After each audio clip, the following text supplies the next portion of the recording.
Thank you, Yosarian. Zero tolerance reminds me of some people in my company learned if you never do any work, you can never make a mistake.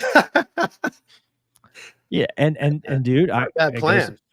well, and that's another thing. I mean, if you look at the law enforcement situation, proactive policing is going by the wayside because Yeah. you're one step away from it on the nightly news.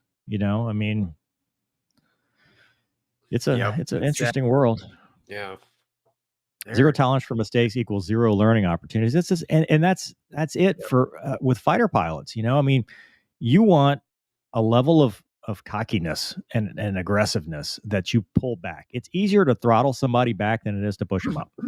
Dude, I would say military in general. You want leaning forward, aggressive, because that's the kind of person it's going to take to go to war. If you, God forbid, you have to.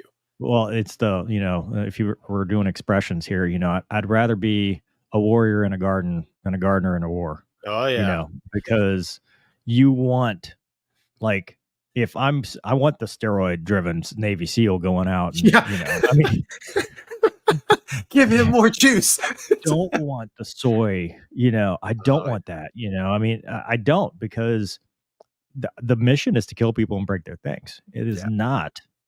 Yeah, I mean, it's not pretty. I mean, the mission is pretty barbaric, but I mean, but that's. I mean, good men. Yeah, zero. I mean.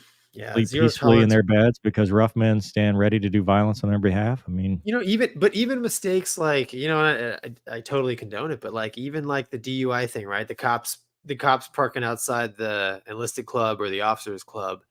I mean, dude, a good friend of mine, he's gone now due to cancer, sadly, but he was a CWO4, and when he was, I forget what he was, maybe a petty officer, second, third class, whatever. He was at a bar and he got a little sauced and his divo was getting in his face, and Big John's what we called him. And he just laid him out. I mean, just flattened him.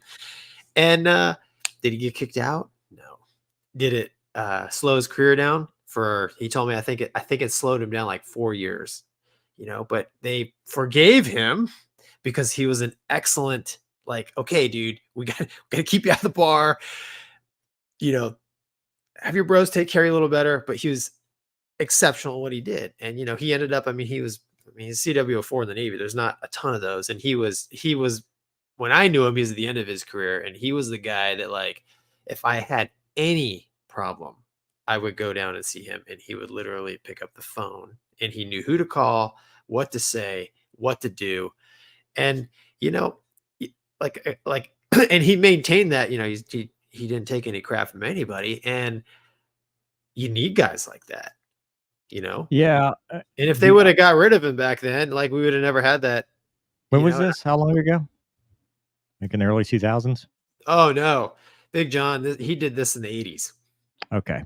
Because what I was going to say is the irony of this is that the people that had the most chances in general, not this guy, right? But the era of second chances ended with the people who got the second chances.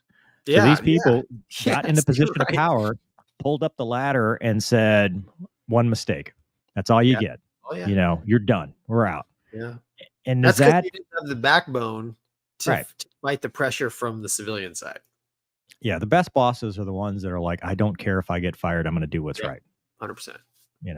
Follow my sword.